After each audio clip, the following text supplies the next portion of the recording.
जय माता दी दोस्तों, कैसे हैं आप सब। दोस्तों बात कर रहे हैं 22 और 23 अगस्त की कि ये 2 दिन मकर राशि वालों के लिए कैसे रहने वाले हैं। इन 2 दिनों में मकर राशि वालों को क्या खुशखबरी सुनने को मिल सकती है, किन बातों में इन्हें सावधानी रखनी चाहिए। तो इन 2 दिनों का राशिफल जानने से पहले हम इन 2 दिनों का पंचांग जान लेते हैं। 22 अगस्त 2025 दिन शुक्रवार रहेगा।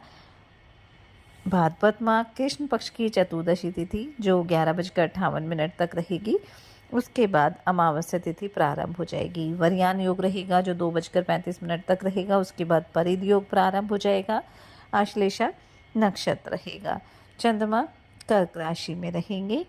अभिजीत मुहूर्त का समय रहेगा 11:57 से 12:49 तक। राहुकाल का समय रहेगा 10:05 से 11:57 तक। अब बात करते हैं 23 अगस्त की। 23 अगस्त 2025 दिन शनिवार रहेगा। भाद्रपद माह कृष्ण पक्ष की अमावस्या तिथि जो 11:38 तक रहेगी। उसके बाद प्रतिपदा तिथि प्रारंभ हो जाएगी। परिध योग रहेगा जो 1:19 तक रहेगा। उसके बाद शिव योग प्रारंभ हो जाएगा। मघा नक्षत्र रहेगा। चंद्रमा राशि परिवर्तन करेंगे, सिंह राशि में आ जाएंगे। अभिजीत मुहूर्त का समय रहेगा 11:57 से 12:49 तक। राहुकाल का समय रहेगा सुबह 9:08 से 10:46 तक। 23 अगस्त के दिन अमावस्या रहेगी और क्योंकि ये शनिवार के दिन है इसलिए ये शनि अमावस्या रहने वाली है और इसी वजह से ये बेहद ही विशेष मानी जा रही है। पितृदोष, शनि की साढ़े साती और जीवन में आ रही रुकावटों को दूर करने के लिए शनि अमावस्या को बेहद ही खास माना जाता है और शनिदेव को प्रसन्न करने के लिए इस दिन पूजा पाठ और दान करना भी बेहद लाभकारी माना जाता है। और वैसे भी हमारे हिंदू पंचांग में अमावस्या तिथि का विशेष महत्व होता है और विशेष रूप से तब जब यह किसी शुभ वार के साथ संयोग बनाती है। ये भाद्रपद माह की अमावस्या है जिसे कुश पितृनी अमावस्या भी कहते हैं और शनिवार के दिन पड़ रही है, इसी वजह से इसका प्रभाव और अधिक बढ़ गया है। इस अमावस्या को बेहद ही महत्वपूर्ण माना जाता है और ये तिथि श्राद्ध पक्ष की शुरुआत मानी जाती है और पितरों की आत्मा की शांति के लिए तर्पण, दान और मंत्र जाप जैसे धार्मिक कार्य भी आरंभ होते हैं। और इस दिन से विशेष रूप से कुशा नामक पवित्र घास को धार्मिक कार्यों के लिए इकट्ठा भी किया जाता है और इसी वजह से इसे कुश पितृनी अमावस्या के नाम से भी जाना जाता है। ये कहा जाता है कि इसी दिन भगवान विष्णु ने कुशा को धार्मिक कर्मों के योग्य पवित्र किया था और यही कारण है कि श्राद्ध, यज्ञ और तप के कार्यों में इसी दिन तोड़ी गई कुशा का उपयोग विशेष रूप से फल देने वाला माना जाता है। और ये जो शनि अमावस्या है वो मकर राशि वालों के लिए बेहद खास रहने वाली है क्योंकि शनिदेव जो मकर राशि के राशि स्वामी हैं और अभी कुछ समय पहले ही मकर राशि से शनिदेव की साढ़े साती भी समाप्त हुई है। तो शनिदेव को प्रसन्न करने के लिए ये दिन बेहद ही खास रहने वाला है। इसलिए इस दिन आप पूरे विधि विधान के साथ अपने पितरों का तर्पण करें, ज़रूरतमंदों को भोजन कराएं। इस दिन आप धार्मिक कार्यों के लिए कुशा भी इकट्ठी करके रख सकते हैं। साथ ही शनिदेव को प्रसन्न करने के लिए तिल के तेल से उनका अभिषेक करें, पीपल के वृक्ष की पूजा करें, ओम शन शनिचराय नमः मंत्र का जाप करें, शनिदेव से संबंधित चीज़ों का आप दान करें। इस दिन आप पीपल की जो जड़ है उसमें कच्चे दूध में काले तिल मिलाकर अर्पित करें। इसके बाद पीपल के चारों ओर 108 बार कच्चा धागा लपेटते हुए परिक्रमा करें और परिक्रमा करते समय भगवान विष्णु और अपने पितरों का ध्यान करें। ऐसा करने से धन संपदा में वृद्धि होती है और पितरों की कृपा दृष्टि से घर परिवार में सुख समृद्धि आती है। तो चलिए बात कर लेते हैं ये 2 दिन मकर राशि वालों के लिए कैसे रहेंगे।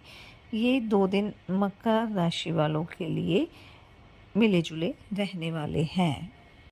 इन 2 दिनों में घर परिवार में किसी नए मेहमान का आगमन हो सकता है। घर परिवार में भी खुशियाँ रहेगी, सभी लोग एक दूसरे का सहयोग करेंगे, धर्म कर्म में भी रुचि रहेगी, भगवान की भक्ति में भी आपका खूब मन लगने वाला है। लेकिन इन 2 दिनों में इस बात का भी आपको ध्यान रखना है कि किसी की कही सुनी बातों पर भरोसा नहीं करना है, नहीं तो बेवजह घर परिवार के रिश्ते में कड़वाहट होने की संभावना है।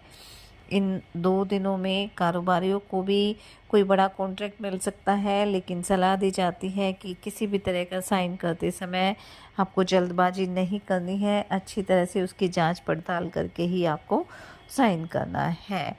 आर्थिक दृष्टिकोण से ये 2 दिन अच्छे ही रहेंगे, फंसा हुआ धन वापस मिल सकता है, लेकिन किसी भी तरह का नया निवेश आपको करना है तो उसमें आपको अपने बड़ों की सलाह ज़रूर लेनी है।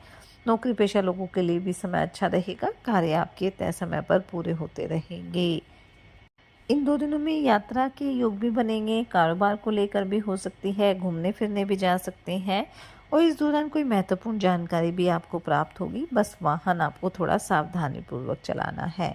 संतान की तरफ से मन प्रसन्न रहेगा, संतान आपकी उम्मीदों पर खरी उतरेगी। दाम्पत्य जीवन सुखद रहेगा, प्रेम संबंधों के लिए समय सामान्य रहेगा। आप अपने साथी के मन में चल रही उलझनों को जानने की पूरी कोशिश भी करेंगे और आप हर संभव प्रयास करेंगे कि आपके रिश्ते बने रहें। घर परिवार में किसी धार्मिक कार्यक्रम का आयोजन भी हो सकता है। विद्यार्थियों के लिए 2 दिन अच्छे रहेंगे, पढ़ाई पर ध्यान देंगे और अच्छे रिजल्ट आपको मिलने वाले हैं।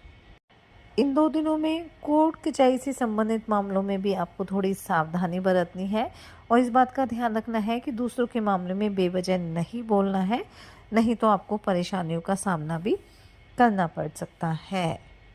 इन 2 दिनों में आप किसी नए कारोबार की शुरुआत करने की योजना भी बना सकते हैं और अगर आप अविवाहित हैं तो आपके विवाह का प्रस्ताव भी आ सकता है, लेकिन जल्दबाजी में उस पर भी किसी तरह का निर्णय ना दें तो आपके लिए बेहतर रहने वाला है। घर परिवार में अगर किसी सदस्य के विवाह में किसी तरह की बाधा आ रही थी तो वो दूर हो जाएगी, उसका विवाह भी तय हो सकता है। आप अपने घर में किसी तरह का बदलाव करने की योजना भी बना सकते हैं। वहीं ससुराल पक्ष से भी आपको मान सम्मान मिलने वाला है और जो विद्यार्थी विदेश जाकर शिक्षा ग्रहण करना चाहते हैं उन्हें उनकी मेहनत का रिजल्ट पॉजिटिव मिलने की प्रबल संभावना रहेगी।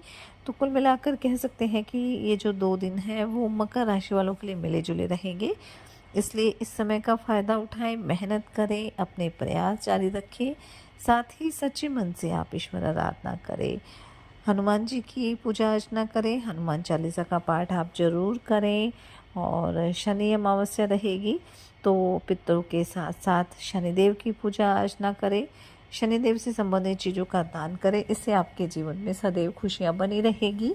ये 2 दिन आपके लिए मंगलकारी रहे, शुभता भरे रहे, इसी मंगल कामना के साथ जय माता दी।